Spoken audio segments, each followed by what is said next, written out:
तो फ्रेंड्स, जैसे कि मैंने आपको बताया कि जो प्रमोटर होता है उसके पास ये ऑप्शन होता है कि अपने शेयर्स को वो पब्लिकली इशू कर सकता है, पर ऐसा बिल्कुल भी नहीं है कि प्रमोटर अपने सब शेयर्स मतलब पूरे शेयर्स जो हैं उसके वो पब्लिकली इशू करे। फ्रेंड्स, जो कंपनी का प्रमोटर होता है उसके लिए हमेशा ये एडवाइजेबल होता है कि वो 50% या 50% से थोड़ा ज़्यादा हिस्सा अपने पास रखे।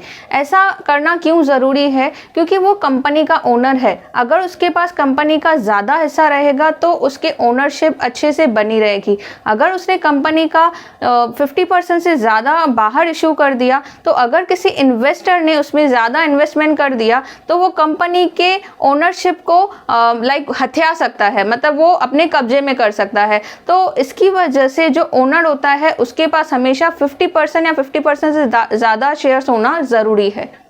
तो फ्रेंड्स, ये मैंने आपको बताया फेस वैल्यू और इशू वैल्यू, और उसमें क्या फ़र्क होते हैं ये भी मैंने आपको एक्सप्लेन किया। अभी अगर प्रमोटर जो होते हैं उनको पब्लिक में अपने शेयर्स को बेचना होता है तो वो हमेशा इशू वैल्यू पे ही बेचते हैं। जैसे कि मैंने आपको बताया कि वो 1 रुपये की वैल्यू 100 रुपया हो गई, तो अभी जब वो पब्लिक को बेचने जाएंगे तो वो 100 रुपये में ही उस शेयर को बेचेंगे।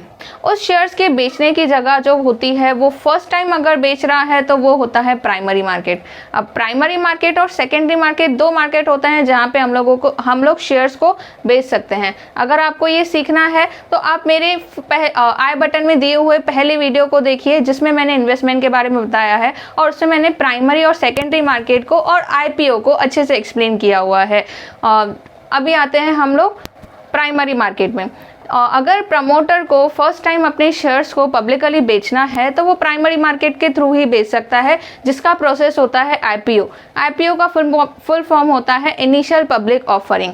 एक बार अगर किसी प्रमोटर ने IPO के थ्रू अपने शेयर्स बेचे तो फिर वो शेयर्स आ जाते हैं सेकेंडरी मार्केट में। सेकेंडरी मार्केट मतलब स्टॉक मार्केट। फिर उन शेयर्स का स्टॉक मार्केट में खरीदना बेचना होता है, मतलब बाय और सेलिंग होता है। फ्रेंड्स, जैसे कि मैंने आपको शेयर्स की 3 वैल्यू बताई थी, face value, issue value, then market value. उसमें से 2 तो मैं आपको एक्सप्लेन कर चुकी। अगर आपने नहीं देखा है तो आप अच्छे से पहले वो सुन लीजिए तो ही आपको मार्केट वैल्यू अच्छे से समझ में आएगा।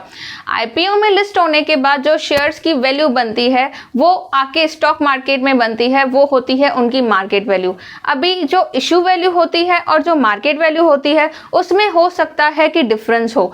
ये डिफरेंस कैसा? जैसे हम लोग अपना एग्जाम्पल कंटिन्यू करते हैं। जिस एग्जाम्पल में मैंने आपको बताया था कि शेयर्स की फेस वैल्यू है 1 रुपया और उसकी इशू वैल्यू हुई 100 रुपीज।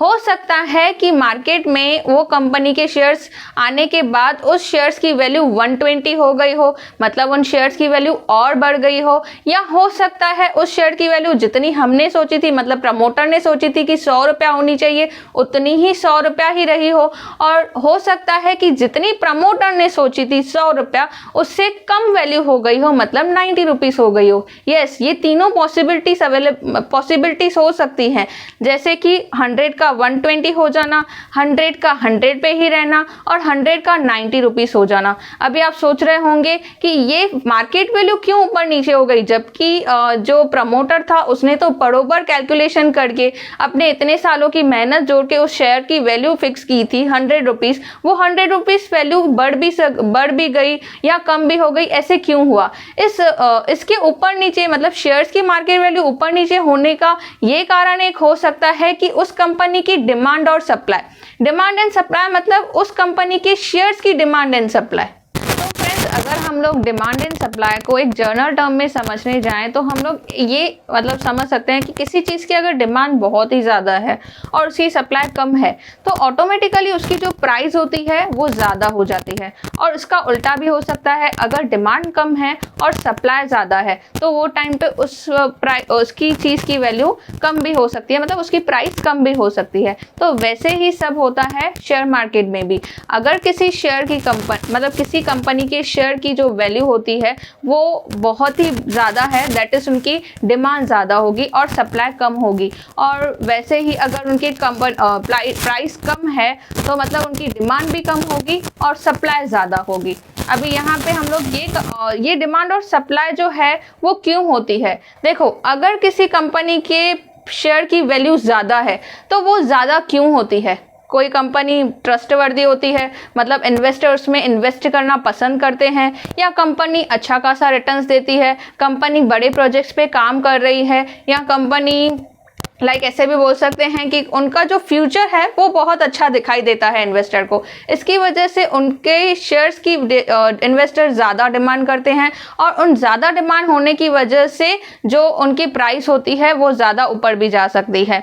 वैसे ही कुछ कंपनीज होती हैं जिनमें हो सकता है कि इन्वेस्टर को ज़्यादा ट्रस्ट नहीं हो, और उनके जो फ्यूचर प्रोजेक्ट्स हैं वो ज़्यादा अच्छे भी नहीं हो इन्वेस्टर के मुताबिक। तो इसकी वजह से जो इन्वेस्टर्स होते हैं वो उनकी डिमांड कम करते हैं, मतलब इसकी वजह से उनकी प्राइस भी कम होती है। इस तरीके से वो सप्लाई तो ज़्यादा होते हैं पर उनकी डिमांड कम होने की वजह से उनकी प्राइस कम होती है। तो फ्रेंड्स, जैसे कि मैंने आपको बताया कि अगर इशू वैल्यू 100 रुपए से 120 रुपए आ गई, दैट मीन्स वो 20 रुपया बढ़ गई, तो ये जो 20 रुपया एडिशन हो जाता है उसको इशू वैल्यू में प्रीमियम ऐड बोलते हैं। मतलब जो हमने इशू वैल्यू 100 रखा था उसमें 20% प्रीमियम ऐड होके वो 120 प्राइस दे रहा है, वो मार्केट वैल्यू है। वैसे ही जैसे मैंने बताया कि 100 रुपीज़ की वैल्यू अगर 100 पे ही रही तो उसको हम लोग एट पार वैल्यू बोलते हैं। और तीसरी मैंने आपको कंडीशन बताई थी कि 100 रुपीज़ की वैल्यू जो है वो 90 रुपीज़ हो गई तो उसकी वैल्यू कम हो गई, दैट इज वो जो शेयर है वो डिस्काउंट पे इशू हुआ, मतलब डिस्काउंट पे उसकी मार्केट प्राइस आई। तो फ्रेंड्स, जो मैं आपको ये बता रही हूँ 100 रुपीज़ से 90 रुपीज़ वो शेयर हो गया, तो ये कोई डिस्काउंट आपका फ़ायदा नहीं है, ये उल्टा आपका लॉस ही हुआ। क्यों? क्योंकि आपने जब वो शेयर खरीदा होगा वो 100 रुपीज़ में खरीदा होगा, और अभी आप जब उसको मार्केट में बेचने जाओगे तो आपको उसके 90 रुपीज़ ही मिलेंगे। तो ये एक तरीके से एक इन्वेस्टर का भी लॉस हो सकता है, और जो कंपनी ने जो शेयर्स इशू किए उनका भी लॉस होता है। तो फ्रेंड्स, इस तरीके से मैंने आपको कंपनी के टाइप्स बताए, कंपनी के फाइनेंस के बारे में बताया, कंपनी के शेयर्स और शेयर वैल्यू के बारे में बताया, कंपनी के शेयर की वैल्यू किस तरीके से कम होती है, किस तरीके से बढ़ती है, ये सब बताया।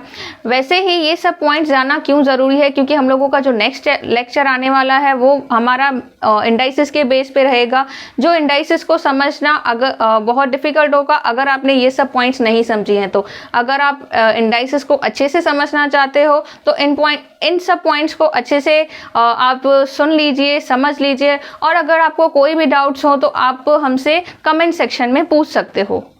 तो फ्रेंड्स, अगर आपने अभी तक भी हमारे चैनल को सब्सक्राइब नहीं किया है तो मेक श्योर कि आप लाइक करें, सब्सक्राइब करें और शेयर करें, और बेल आइकन को प्रेस कीजिएगा।